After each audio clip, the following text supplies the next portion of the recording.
What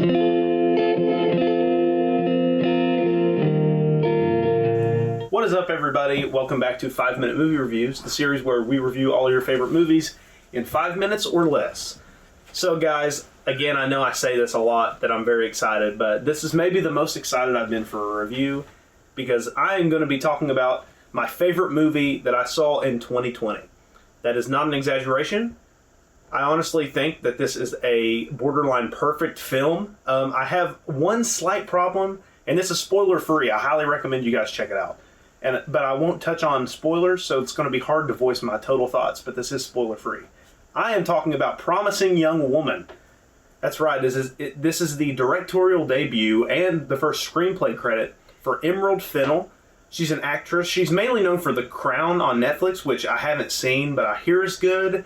I honestly, not to sound disrespectful, I don't have a lot of interest in British politics, really, or British, like the royal family. But I've heard the show's good, and I heard she's good in it. But this is her first time directing and writing a film. And this movie's hard to classify. It has a lot of different tonal shifts at times, but if I was to describe this, it's probably a black comedy thriller, is probably the description. I think if you get on Wikipedia, that's what it says. It's listed as a black comedy thriller film. So that sounds about right. It has a lot of different types of elements in it from other genres, but that's basically the best way to describe this movie. Some parts it is darkly comedic. And I mean, like, it's pretty funny at times. This, of course, has Bo Burnham as the male lead in the film. Very famous comedian. Really funny guy. Obviously, you all know who Bo Burnham is. If you haven't seen 8th Grade, check it out. It's great. But he's in the movie, and his character, he's really funny. But at a point in the film, you find out something really dark about his character. And his switch in his performance is actually impressive. This is a pretty good dramatic performance for him as well. The star of this film, however, not just because her name is the top billed in the cast, but because she steals every scene she's in, is Carey Mulligan as the lead character. Guys, this is my favorite performance of the entire 2020 year. I keep wanting to say this year, but I can't, because this will be out in 2021. So, Carey Mulligan is absolutely fantastic, guys. All the emotion she encompasses, she's really funny at times, like there's some really funny sequences in the movie. And there's also some sequences where it just makes you feel for her character. It's so sad. The trauma that she has endured over the years, and you can just feel that in her character and in her emotions. And it's really, really impressive when an actor can pull that off. But she's also incredibly terrifying at times, like really intimidating. Kind of makes the hair on your skin, like the hair on your arms, stand up, honestly, when you're watching it. It's just insane how, in a limited runtime, because this movie is not very long, she can pull off all these emotions convincingly. I'm telling you, if the Academy has any idea what they're doing, which a lot of times they don't, but if the Oscars have any idea what they're doing, she will receive a Best Actress nominee. I'm kind of doubting it because I've heard a little bit of Oscar buzz for her, but I'm kind of doubting it. The Academy's track record is not good here as of late, but I'm telling you, she's absolutely worthy of that nomination. Fantastic. My favorite performance from any actor or actress in 2020. Absolutely fantastic.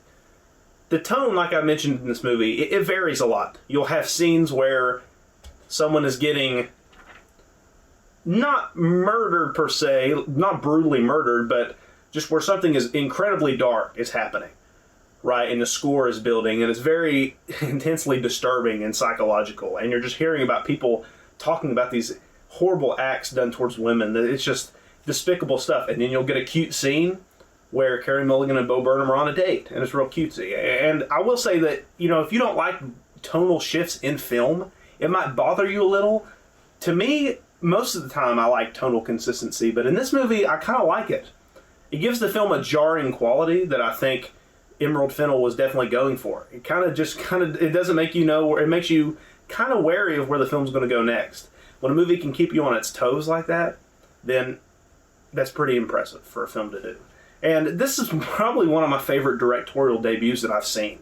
It's really impressive that she's able to craft such a well-made movie, not just from the script, but just from the direction of this film. The way some shots are set up, there's some beautiful wide panning shots that are just freaking beautiful. Cinematography in this movie, it's one of the best looking films of the year. Everything is really bright and colorful. It's funny how it's really bright and colorful because the subject matter is really dark and depressing, but it's just very impressive. The filmmaking in this movie, it's like everybody was on their A game when they made this film. And I'm very excited to see what Emerald Fennell does next. My one issue with the film that I mentioned previously has to be that the final act can be a little divisive to people. I enjoyed the way that things wrapped up, but what I don't enjoy is it takes a very drastic turn from what we've seen before. It's definitely a gut punch, and it's a twist that no one will see coming. In fact, this movie has several twists that you don't see coming. But the ending, I can see how it can be divisive for people. This movie has a 92 on Rotten Tomatoes, and that already is an insanely high score. And I think the score would be higher if the ending was just a little... It's hard to say much, right? But if the ending was just a little bit more consistent with what we have seen in the rest of the film, I think it would have made the movie that much better. But that's like saying... I don't even know. That's like saying a near-perfect movie could be perfect if just one thing was changed. So I obviously love this movie. It's my favorite of the year. You guys have to go see it. I don't think there's any streaming capabilities for this movie yet. I think it's just in theaters, which I love going to the theater, but it is unfortunate because no one really wants to get out right now. But I love going to the theater. So if you want to risk COVID, go and check it out. Guys, I absolutely freaking love this movie. Carey Mulligan, my favorite performance of the year. She deserves Best Actress wholeheartedly. I really recommend you guys check this out. I will be giving Promising Young Woman a 9.5 out of 10. Alright guys, thank you so much as always for watching. Be on the lookout for more reviews very soon. Of course, you guys are the best. I will see you all next time. Bye.